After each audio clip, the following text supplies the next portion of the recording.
Hi,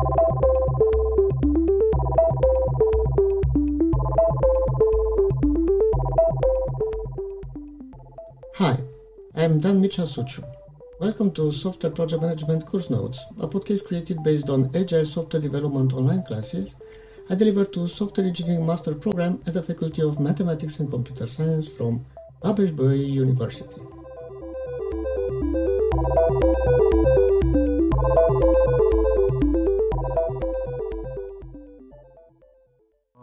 As I said, there are 12 practices, 12 in extreme programming practices. Yeah, 5 values, 5 principles, and 12 practices.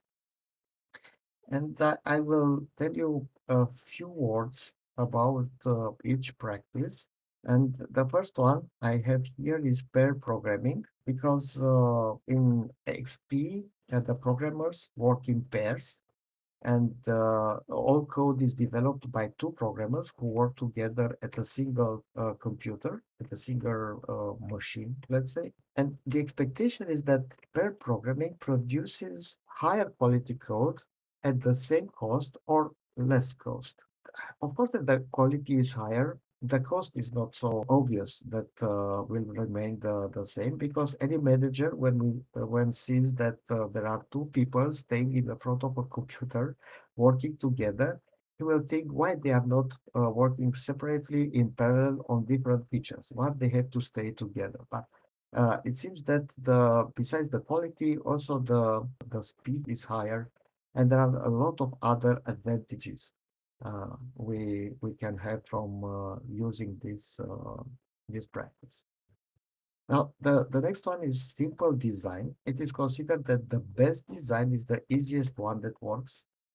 Simplicity, simplicity value. A correct design from a extreme programming system is one that runs all unit and functional tests, is the one that meets the business value, and does it only once for each function. So there is no redundancy there. Testing is another practice. Now here, each building block or each small release must be tested prior to release, of course. And here appeared for the first time the idea to write the test first and to develop the code to meet the requirements of the test afterwards. So we write first the test or many tests, and we after that write the code. And this allows for a clean application in the long term by flushing out problems before they get lost in a large application. It was considered a crazy idea, but right now it is a normal way of developing code, normal practice. The other one, the fourth practice, is planning game. And this is where user stories were described for the first time, and story points and epics. And so here it is described how the customer defines the desired features for the new application, and how the customer describes each feature business value and priority, says the priority. And these things, the description or the business value or the priority, are to be kept brief, with only enough detail to give an understanding of the request. And the project team will employ the user stories for cost estimating and the project management. Now, refactoring, of course, it is based on communication and feedback. The communication between team members is very important. It is crucial, and each member, not only the specific ones, each member should have a synchronous understanding of the application, and should continually work to adjust and to improve the code. So this is the responsibility of all team members.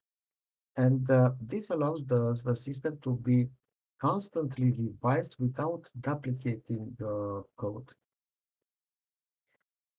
Coding standards is again an engineering practice, and this allows team members to write the code in the same way using the same style and the same formats. So this allows for rapid code sharing and reduces the learning curve from for other developers. When we have a new colleague, a new team member that joins our team, it will be easier for him or her to understand the code which is already written so far in our project and to add consistent code when he or she develops the new features because they have to follow those standards, those rules. Another strange thing, which is part of extreme programming practices, is this collective ownership. So that means that no one person owns or is responsible for individual code segments. Nobody owns the code. In turn, the code is reviewed and updated by everyone on the team. And this is a collaborative effort. Anybody can change anything there. It could be chaotic if we don't have the other practices in place. I don't think I have to say too much about continuous integration.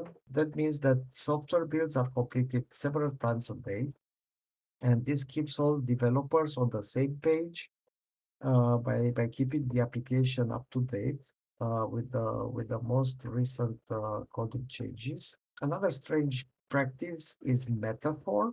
It is also called standardized naming schemas or schema. Extreme programming systems development requires establishing a set of standards for items such as variables names or class names or methods. And employing this system of names should allow for intuitive understanding of each item. And we have the same understanding. All of us, we can share this understanding better. It is very difficult to give a good definition for this practice. And a lot of people who are implementing the stream programming processes say that they use system metaphor even if they don't know what system metaphor is. So it is somehow strange. But they will learn how to use this system metaphor in time, working together. The next practice is 40-hour work week, and this was considered important for sustainability because experience has shown that tired developers make more mistakes and they are more subject to burnout, and these things result in lower quality code. So the idea here is that it is mm, not recommended. It is mandatory to not work more than 40 hours per week, which means no more than 8 hours a day. Another one is small releases. The next practice. So to build the system based on some building blocks. And here it means that in an extreme programming team, we develop and deliver the application in a series of small, frequently updated versions, so incrementally. As each new requirement is added, we complete the system and re-release it, um, which is also done in a Scrum environment, as we know. And the last one, the last practice called on-site customer. This is one of the most important concepts of extreme programming, and is the need to have the customer as an integral part of the development effort. So the customer must be available at all times to set priorities, to deliver and to establish requirements and to answer questions. So actually, the customer or the customer representative is part of the team, and it is recommended that that customer representative to be collocated and stay in the same room together with the developers and the other team members. Now, of course, when we talk about distributed teams, this sounds better. It is a very difficult practice to implement in an agile team because it is very difficult to convince a customer to send a person to stay together with your team. All these 12 practices would be implemented independently. Anyway, they are connected. For instance, I already told you about collective ownership. It is a crazy thing to say that we have collective ownership of the code if we don't have coding standards or if we don't do pair programming or testing before writing the code, because in this case, it will be an entire chaos in our system, only having collective ownership. So the best thing is to have all these practices in place, followed by all team members in one team, even if they could be adopted one by one in a sequence, but eventually to have all of them implemented. These 12 practices were called, as you can see on this slide, in the first book of extreme programming. In time, some of them were changed, or the name of those practices was changed. For instance, refactoring was replaced by refactor mercilessly, and after that by design improvement. So now it is known as design improvement. Also, testing, this was the first name, but it was not so clear what is the practice, and it was replaced by testing first programming, and after that by, as you very well know, test-driven development. On-site customer was replaced by the whole team. So because they didn't want to emphasize that customer role, and whole team means that everybody who works on the project are part of the same whole team, including the customer. 40 hours week was changed in sustainable pace because in many countries, like France, for instance, the working hours per day were modified. So we have countries where the working day has 7 hours or even less. So 40 hours week was not a good way to name this practice. Okay, now we can also group these practices in based on different criteria. For instance, we have the sustainable pace, which is part of programmer welfare group. It is the single one, the only one practice there. In fine scale feedback, those practices that support feedback are pair programming, whole team, test-driven development, planning game. We have practices that support continuous process, and here we have small releases, design improvement, and continuous integration, and that foster shared understanding, like system metaphor, coding standards, of course, collective ownership, which is connected with them, and simple design. But we can also classify them from another point of view.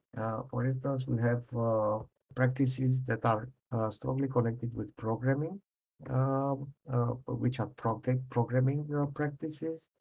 Others are used for team coordination, and we have also specific processes. And as you can see here, a couple of them are repeating because we can consider that coding standards belong to both programming group and team group. And I think we have another one. Yes, the test-driven development, it is part of programming and processes group.